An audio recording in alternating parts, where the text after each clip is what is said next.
Running does do damage to your body, especially in the areas that you don't prepare. But by building strength in the right areas, that actually translates to running, you can overcome those injuries. So in this video, I want to break down the most common areas where people get injured, along with how to overcome them. The first area to cover is your calves, because if your calves can't handle the load that you put onto them when you're extending out of this position when running, then they're always going to tighten back up. And the most common route that people take to lengthen out their calf so it's not so tight is to just try and stretch it. A slant board is a great spot, but if you only stretch and you never get strong out of a stretched position, then after your stretching session, just a few hours later, you're gonna tighten back up, because there's nothing convincing about taking an area that's sensitive and tight, yanking on it, and expecting it to be comfortable in that position. We want to convince our body that we are strong in that area, and that happens by getting strong out of that position. So we're taking our slant calf stretch and we're building strength out of that same position,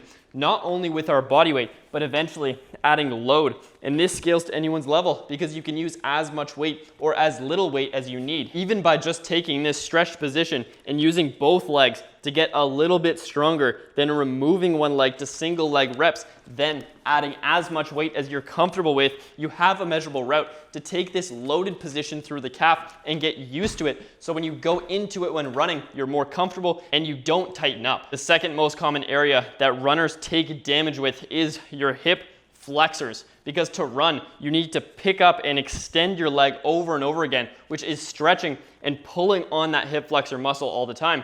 And when people are weak in this area because they don't strengthen it, it means that they get overworked easily. And it doesn't make it better that the most common approach to hip flexor issues is people just sitting down and resting. It's already bad that we sit down like this all the time. And I'm not saying there's anything wrong with sitting. I do probably more than anyone else. But I balance out my hip flexor strength and mobility, which allows me to sit in this position. Let me go over why it's actually an issue. Because this is a shortened position and it's inactive. So when we're doing strengthening, yes, we are strengthening into that, but this is an active position. There's no activation at all. So what happens is it just gets tighter and weaker over time. So to rebalance that and give us an opportunity to run without getting hip flexors that give us issues, we follow the route from unlock to rebuild to targets. Starting in unlock, the theme of this program is zero equipment, so anyone can do it from anywhere. And that theme stays with the hip flexor strengthening. Sit on the ground, hands in front of you or behind you based off the level. Pick up one leg at a time. I like 10 rep sets with a 5-second top hold, so you get used to actually activating that muscle. Do all of your reps on one side before moving into doing your reps on the other side. And the difficulty just scales. By how far you're leaning forward, this makes it harder. And you can lean back as much as you want to make it easier. See how I can pick up my leg higher because this is extended more, but the more I go here, the more shortened it is. So you're really training that end range. All I want you to do is find a level that's comfortable and gives you a challenge, but doesn't cause pain, and get in your reps at that level. Then we move into rebuild, where we're working on our reverse squats with a cable or hanging onto a bar, which progresses to targets. And that's the final program where we use measurable weights to get stronger. I like using this monkey foot because I can load a dumbbell and know exactly how much weight I'm lifting. Our target here is 20 reps with 10% of your body weight loaded. I've seen people like Usain Bolt do these. That's when I started doing them, and I haven't stopped since. And coming from someone who had chronically tight hip flexors from sitting down all day, when I was out of sports and injured, they just got super tight. But actually strengthening into that is what helped me keep my mobility gains when I actually did stretch them, using things like the couch stretch and the split squats that we do. The next thing I want to cover on my list is shin splints. Because if there was one thing that I see the most, it's I have shin splints, how do I get rid of them? And I don't think it's a coincidence, because the shin muscle, the tibialis anterior, it connects from the knee to the inside of your foot. It's one of the most undertrained but overused muscles for running. And although most people don't train it, it's actually one of the easiest muscles to start training. In the Unlock program, all you need is a wall to start building strength. Back off of the wall, quads flexed is really the only form tips that you need to think of. Most people will mess that up by either extending their quad on the way up to make it easier, or keeping their back on the wall, which adds friction so it's less measurable. The difficulty just scales by how far your feet are from the wall. Notice how when my feet are closer, I don't have to lift them as high. And the further I walk my feet out, the higher I have to lift my feet, which does make it harder. So for this movement and every other movement in the program, make sure to send in a video of your form at least once so I can take a look at it and coach you up on the progressions and the form as if you were in person with me. Reason being, one of the biggest drivers of progress or not much progress is based on how good your form is. If you cheat your way through the reps, even if it's unintentionally, you're not going to progress as fast as other people who master the form. My last part for this section is why it's important for running, because a lot of people think they see this movement and they go, well, I'm not landing with my heel, so why would it actually matter? This movement isn't for landing. It's for when you're loading your shin after you extend through the calf, because you need to extend. Then what happens after that? You flex your shin and get ready for the landing. So if that muscle is weak, then all of that damage goes to the next closest thing, which is the knee and the hip flexors and the lower back, which is why so many runners start with shin splints and then end up with so many other issues. So my next point follows that trend. If your shins are weak, then the damage goes up to the next closest thing, which for a lot of people gets to be the knee. So if you have knee pain when you're running, I truly believe if you can't do reverse step-ups with 6 inches of elevation and extra weight on your back, you don't have knees that are ready for running long-term without getting injured. So now I want to take some time to teach you how to build up your knee strength from 0 level of ability and having knee pain to having knees that never get injured.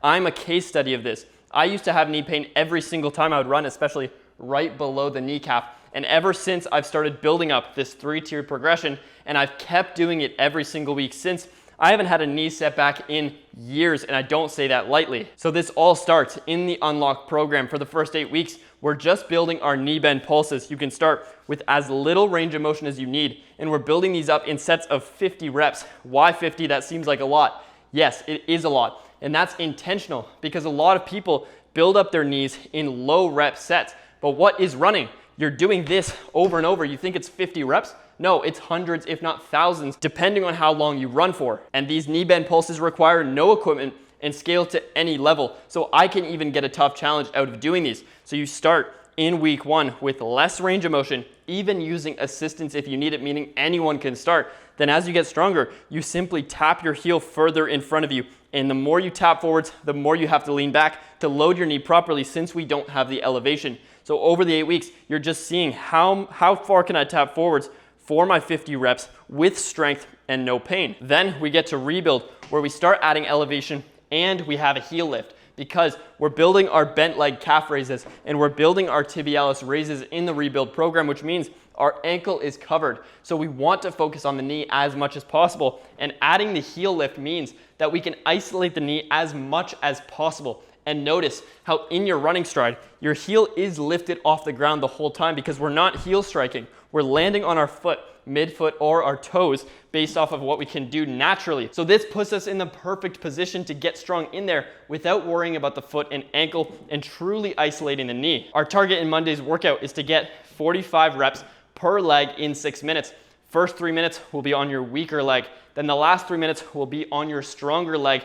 And all you have to do to figure out which one is which is just do a set of 15 reps on both sides and see which one is harder. After our 8 weeks in the rebuild program, we then move to the targets program where we level it up further to our Peterson step-ups because now we get rid of the heel elevation, but we're still lifting the heel manually. This puts us in as close to the same position as running as humanly possible. First, you lift the heel, then you tap down with control, then push up through the foot and knee. If that seems familiar, it's because it is. That is literally what you're doing when you run. So the exact target that we're working towards in the targets program, because every movement we do has a measurable goal that you can work towards, which makes it fun and also super effective, is 15 reps with 50% of your body weight loaded and perfect form. Whether you're doing it with a barbell or dumbbells, it doesn't matter.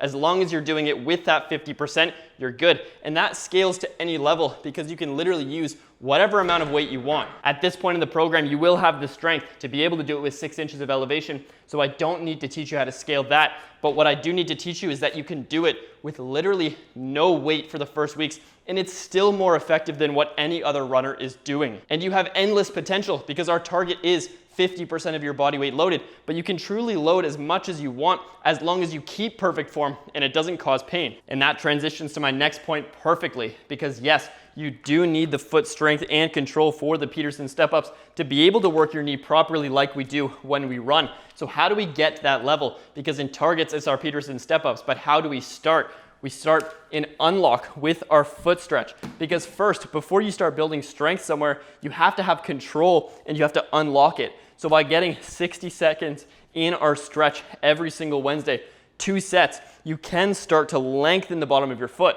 It's also important to note that I do know that shoes that are normal for running have a ton of cushion, which means that you can't actually access your foot strength.